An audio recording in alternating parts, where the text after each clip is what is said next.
We moved here in 1957.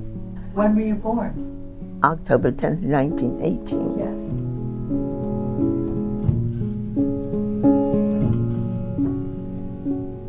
Well, I am India Morris Nicholson Edwards, and I was born in New York City in Sloan's Memorial Hospital. And I was an incubator baby born during the pandemic. I was always dressed to perfection because my grandfather worked for a woman who boarded the stockbrokers, and they would run down the steps, and my grandfather had a little nice apartment, and they'd knock on the window and say, "Morris, invest in this. Morris, invest in that."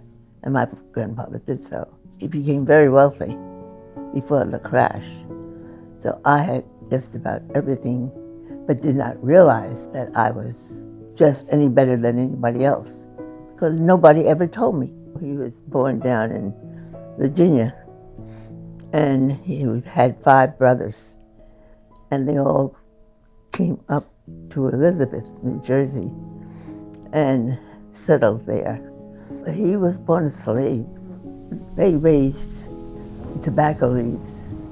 They would take the tobacco leaves and put them out on rafters on a sunny day so they would dry out. So I lived on a corner which would go directly to Elizabeth, and I would go over every weekend to visit him. And he'd take me to New York. He loved people. He loved life. And as soon as he would walk in, he couldn't read or write. Oh, he could write his name. But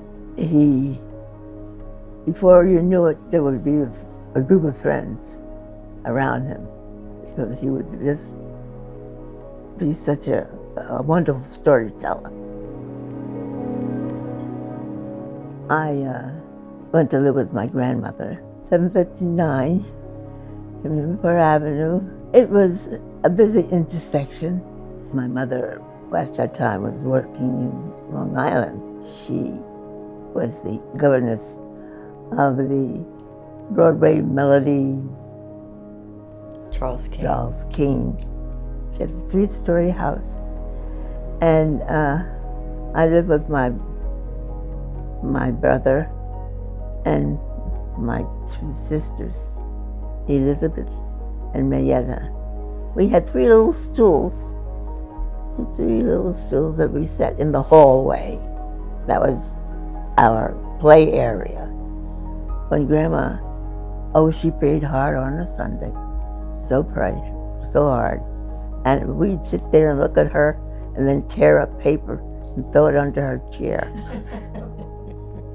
And Grandma's eyeglasses would sit on the end of a note. You know, those little wire glasses, And we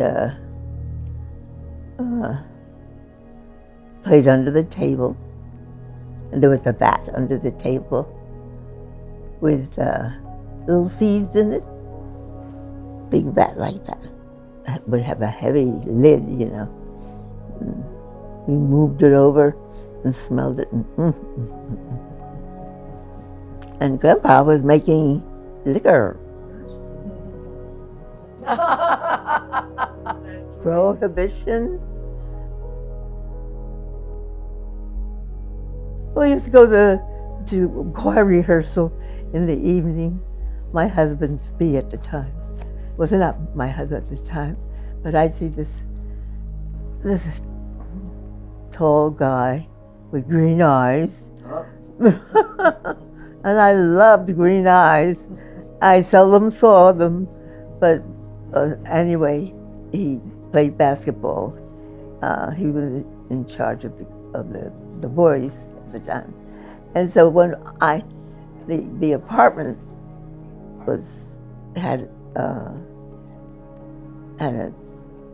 the windows were on ground level, and when I would go by, or my girlfriends and we'd tap on the windows, and then run, you know, and run. Oh yes, we ran. Oh yes.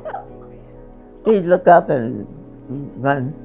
But anyway, now I had a group of friends. There were about 5 of us, and we always went out together. And one was Cara Edwards, and not knowing that he was her brother, had been going out with her about 3 or 4 years, and I was waiting for Carl. It was Saturday afternoon. We were going out, and down the steps came this guy, and I said, "Oh my goodness, where did he come from?" And Carl said, "Well, that's my brother."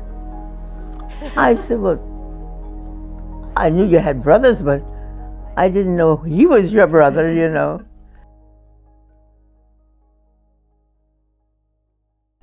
Social administration it was. And it was perfect because every agency in the country was taught in this course. And most of my work,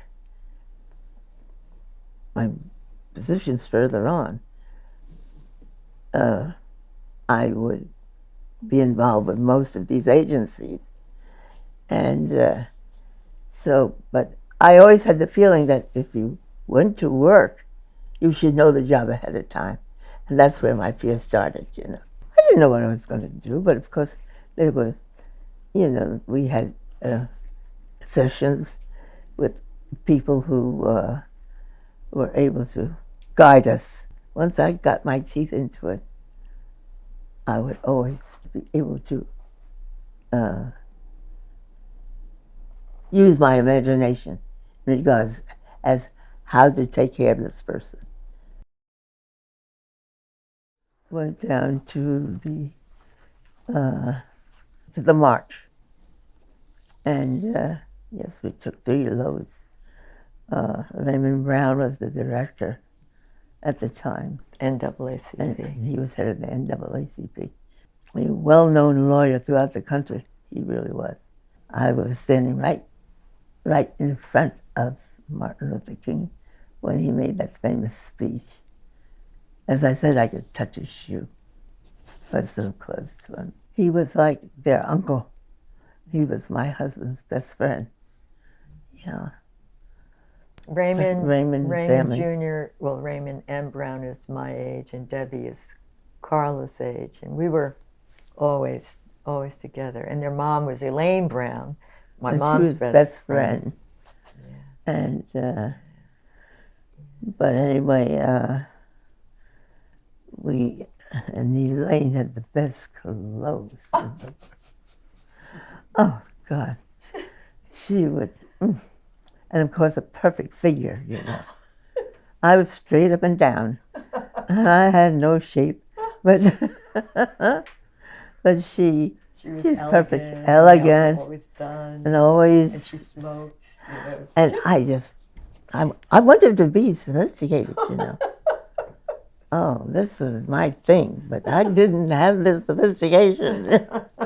I couldn't hold a cigarette in my hand at all. I would wake up early in the morning and I'd see a sentence or two. In the morning, early, very early, these dreams, these poems would formulate in my head. And I would have to write them down, or write half of them down and yell to the children, write this letter down, write this word down. Legacy was written in 1963 for the NAACP debutante cotillion.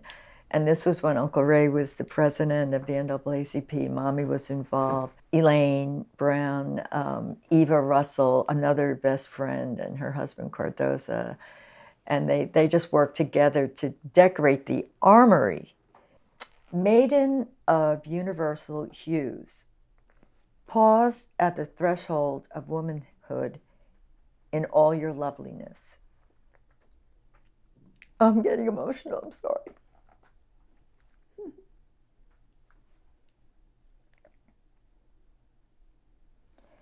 Wow.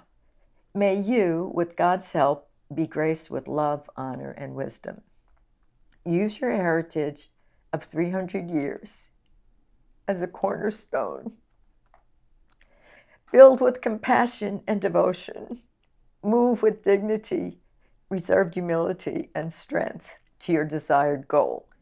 Lose not the intuitive femininity that has served you through the ages. Your name is Legion.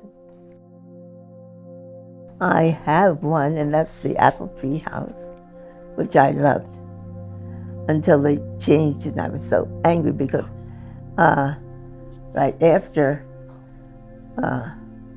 in fact, they opened it up for an undertaker's parlor, and that was a short period of time.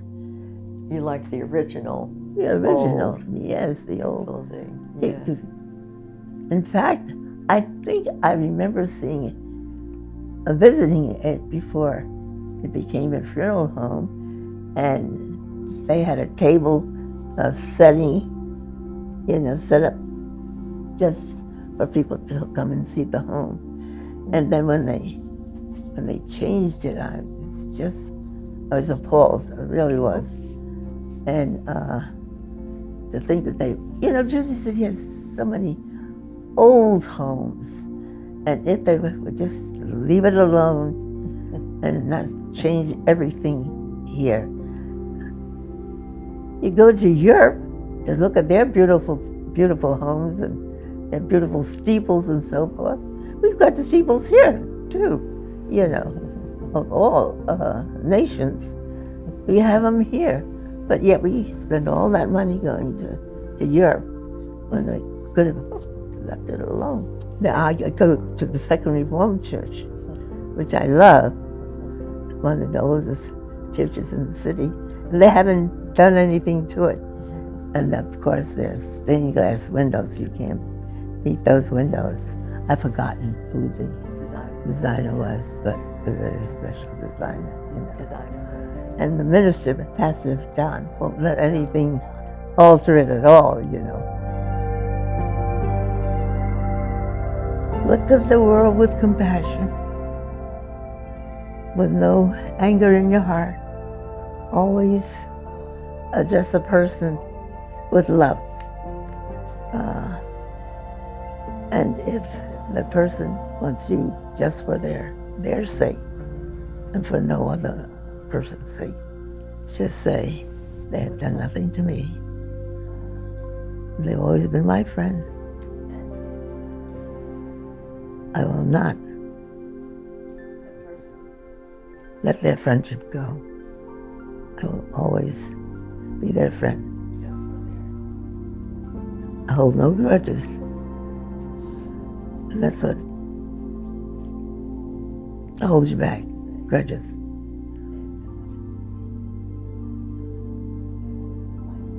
Always find the goodness in the person. Look for the best in the person. That's all you can do.